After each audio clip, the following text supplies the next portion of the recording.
Hello guys, welcome back to the channel. In today's video, I'll show you how to enable dark mode in Slack on your iPhone. Let's get started. First, open the Slack app on your iPhone.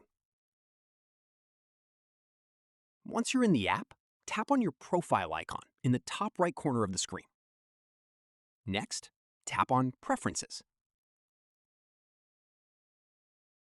Under Preferences, look for the Color Mode option and tap on it. Here, you'll see different theme options. To enable dark mode, simply select Dark. Slack will immediately switch to dark mode, giving the app a darker appearance that's easier on the eyes, especially in low-light environments.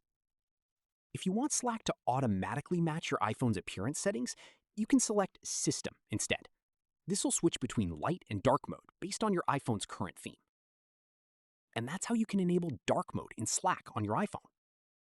If this video helped you, don't forget to leave a like, subscribe to the channel, and turn on notifications for more Slack tips and tutorials. Thanks for watching.